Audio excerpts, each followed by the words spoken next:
Assalamualaikum warahmatullahi wabarakatuh. Saya Muhammad Taufik Alfar. Perkenalkan, nama saya Hana Yufianti. Saya Wulan Puspita Dewi dari Perbankan Syariah Aceh semester 5.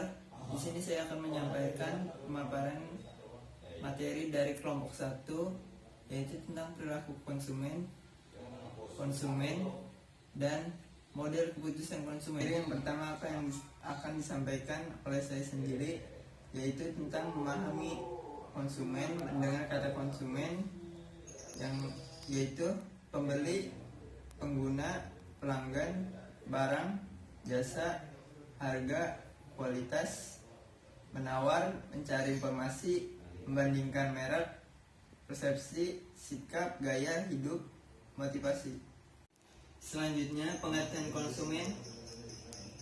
Konsumen adalah setiap orang yang mendapatkan barang atau jasa yang digunakan untuk tujuan tertentu, atau setiap orang yang mendapatkan barang dan jasa untuk digunakan dengan tujuan membuat barang atau jasa lain untuk diperdagangkan kembali, atau setiap orang memakai barang atau jasa yang tersedia dalam masyarakat, baik kepentingan diri sendiri, keluarga, orang lain maupun makhluk hidup lain, dan tidak untuk diperdagangkan.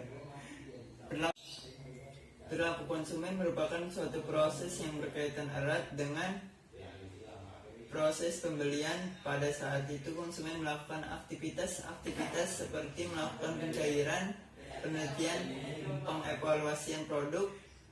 Perilaku konsumen merupakan hal-hal yang mendasari konsumen untuk membuat keputusan pembelian.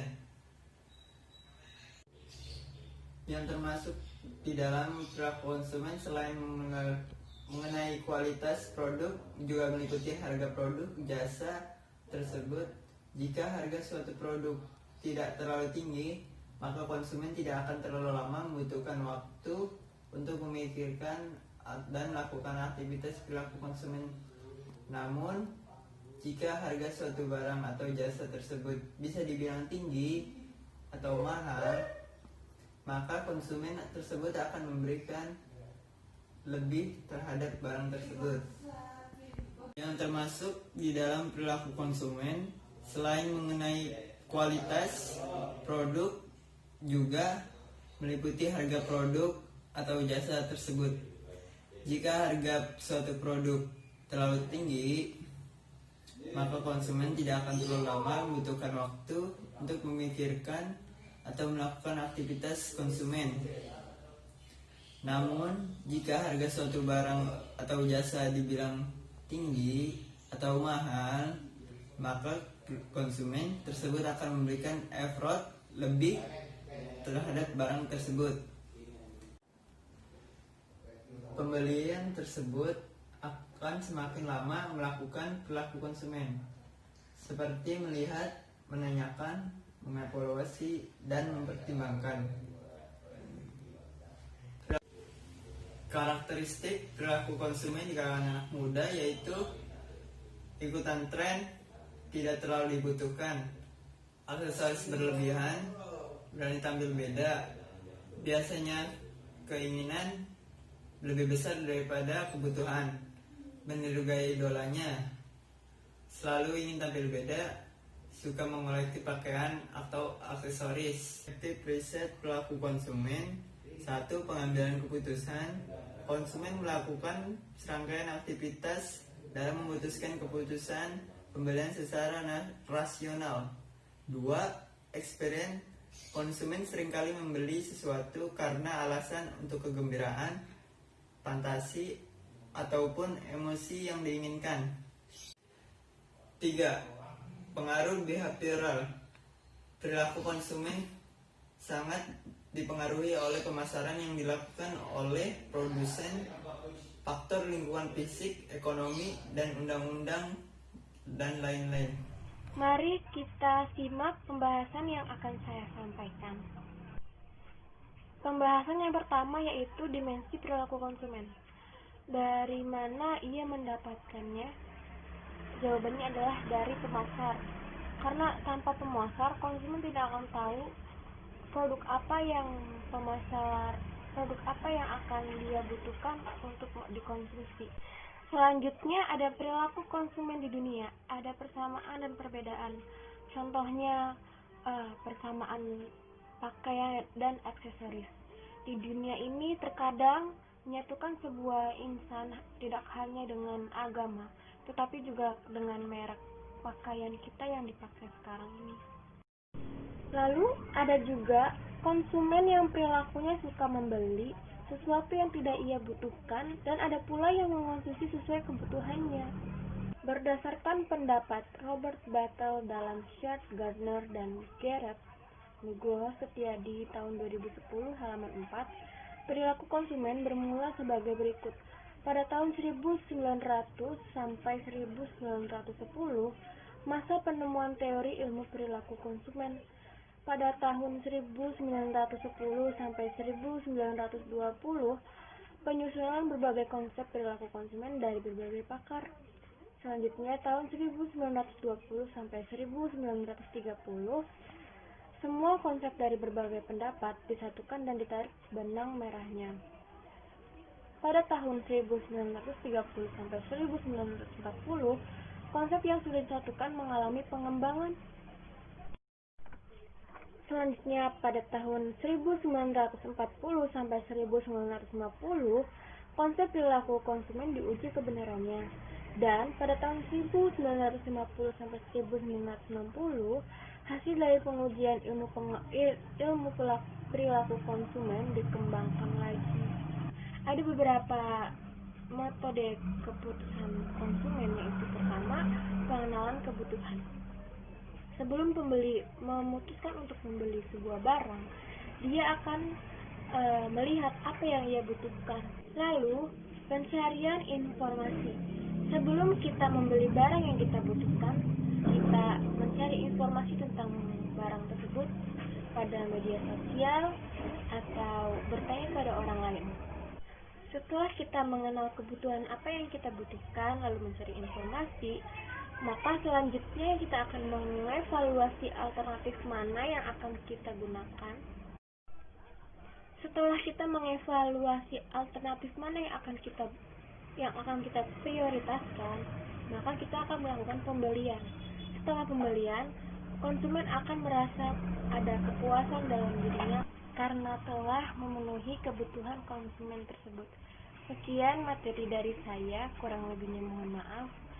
Wassalamualaikum warahmatullahi wabarakatuh. Saya akan menyampaikan materi yang terakhir, yaitu tentang keputusan konsumen dipengaruhi oleh beberapa faktor. Yang pertama ada faktor perbedaan individu, yang kedua ada faktor lingkungan konsumen, dan yang terakhir ada faktor strategi pemasaran. Faktor yang pertama yaitu faktor perbedaan individu terkait dengan motivasi, kepribadian, konsep diri, pengolahan informasi dan persepsi, proses belajar, pengetahuan, sikap, dan agama. Faktor yang kedua yaitu lingkungan konsumen terkait dengan budaya, karena budaya akan mempengaruhi sikap, persepsi, dan perilaku konsumen. Ada juga terkait dengan karakteristik demografi, sosial, dan ekonomi. Terkait juga dengan keluarga. Anggota keluarga akan saling mempengaruhi dalam pengambilan keputusan pembelian produk dan jasa. Dipengaruhi juga oleh kelompok acuan. Dalam perspektif pemasaran, masing-masing kelompok di mana konsumen menjadi anggotanya akan mempengaruhi perilaku pembelian konsumsi dari konsumen tersebut. Dipengaruhi juga oleh lingkungan dan situasi konsumen. Lingkungan sosial adalah semua interaksi sosial yang terjadi antara konsumen dengan orang di sekelilingnya.